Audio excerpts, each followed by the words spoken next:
Insyaallah kita akan membahas pertanyaan masih seputar wudhu. Ini ada pertanyaan dari teman-teman tentang bagaimana hukumnya wudhu di kamar mandi atau wudhu di toilet. Karena tidak semua orang punya ruangan khusus untuk wudhu. Dan memang anehnya kita ini ya. Kita ini kalau bangun rumah ada ruangan untuk mandi, ada ruangan untuk masak, ada ruangan untuk tidur, ada ruangan untuk ngopi. Tapi untuk ibadah yang paling penting sholat, musola enggak ada. Kemudian fasilitas untuk sholat, wudhu juga tidak disediakan khusus. Ini kita kelemahannya. Menyikapi hal itu, maka timbul pertanyaan, kalau wudhunya tidak di ruangan khusus, ya tidak di ruangan khusus untuk wudhu atau enggak punya padasan. Kalau orang Jawa dulu punya padasan ya, gentong yang ada lubangnya di bawah, taruh di halaman untuk minum atau untuk wudhu. Kalau enggak punya seperti itu, adanya kamar mandi, adanya toilet, atau ketika di mall atau di pasar, wudhunya tidak di tempat khusus wudhu, tidak di luar ruangan, tapi di dalam toilet, di dalam kamar mandi, atau di dalam WC kalau bahasa umumnya ya. Kira-kira seperti apa? Sah tidak wudhunya? Kalau ditanya wudhunya sah atau tidak, maka wudhunya sah kalau memang syarat-syarat sahnya wudhu dipenuhi, kemudian hal-hal yang membatalkan wudhu tidak dilakukan, wudhunya sah-sah saja. Tetapi timbul masalah, orang wudhu itu ada sunnah-sunnah dan ada adab.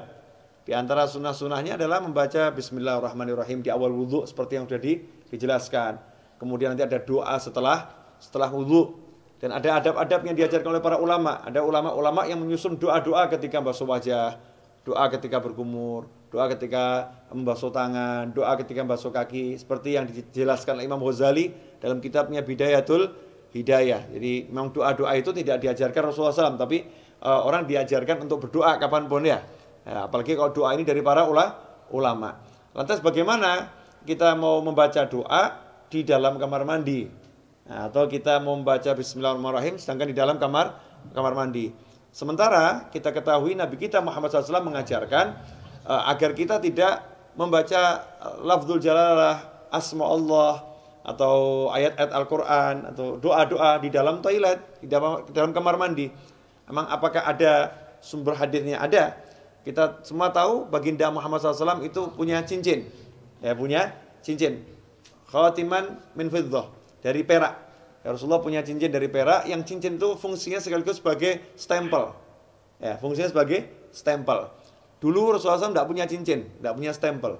Tapi ketika sahabat mengatakan, nih raja-raja yang pembesar-besar non-muslim itu kalau dapat surat, tidak ada stempelnya tidak mau terima. Ya, mereka tidak akan menerima surat kalau nggak ada stempelnya. Rasul pun mengikuti, kalau begitu buatkan saya stempel. Ya, buatkan saya stempel. Maka dibuatkan stempel, bunyinya Muhammadun Rasulullah. Ya, Muhammadun Rasulullah. Jadi Allahnya paling atas, berupa cincin dari perak. Ketika Rasulullah wafat SAW, setelah wafatnya Rasulullah, cincin itu dipakai oleh Sayyidina Abu Bakar As-Siddiq radhiyallahu anhu. Setelah wafatnya Sayyidina Abu Bakar, dipakai oleh Sayyidina Umar ibn Khattab. Kemudian dipakai oleh Sayyidina Utsman bin Affan radhiyallahu anhu. Nah, ketika dipakai Sayyidina Utsman, cincin itu jatuh ke Bir Aris, ya, sumur Aris, ya, kemudian tidak ditemukan lagi. Nah, apa dasarnya? Ketika Rasulullah masuk ke khala, ke tempat buang hajat, Rasulullah selalu melepas cincinnya. Jadi ketika masuk ke tempat buang hajat, Rasulullah SAW selalu melepas cincinnya, karena di cincinnya itu ada tulisan Muhammadun Rasulullah. Kalau membawa tulisan aja tidak dianjurkan, apalagi mengucapkannya. Ya, membawanya aja tidak dianjurkan, apalagi mengucapkannya. Berdasarkan hadis tersebut, yang diriwayatkan oleh Imam Al-Hakim, ya, dalam kitabnya Al-Mustadrak Al-Sahihain. Di situ beliau menyatakan, anna Rasulullah labisa khatiman naksuhu Muhammadur Rasulullah, fakana idza dakhala al-khala wada'ahu. Kata Al-Hakim dalam kitab Al-Mustadrak, Az-Zuhri menyebutkan bahwasanya Rasulullah SAW punya cincin yang tulisannya adalah Muhammadun Rasulullah. Idza dakhala al-khala wada'ahu. Kalau masuk ke khala, ke toilet, Rasulullah SAW selalu melepaskan cincinnya tersebut. Hadis ini sahih menurut syarat Imam Bukhari dan Muslim, tapi tidak dicantumkan dalam kitab hadis Bukhari maupun Muslim. Maka ditulis oleh Al-Hakim dalam kitabnya Al-Mustadrak yang disusulkan, ya hadis-hadis yang diusulkan. Sebetulnya menurut Bukhari dan Muslim sahih, tetapi belum atau tidak dicantumkan dalam kitab Bukhari maupun kitab Muslim. Nah, hadis ini menunjukkan memang kalau masuk kamar mandi jangan bawa tulisan yang mengandung nama Allah atau nama Rasulullah Shallallahu Alaihi Wasallam. Dari sini ulama kemudian mengambil kesimpulan kalau membawa tulisan nggak boleh, apalagi membacanya. Bukan haram ya, tidak boleh dalam arti tidak beradab atau kurang sopan. Karena itu seyogyanya jangan berwudu di toilet, seyogyanya. Cari tempat wudu yang memang betul-betul untuk wudu. Kalau tidak adanya toilet, barulah silahkan wudu di toilet atau di kamar mandi atau di WC.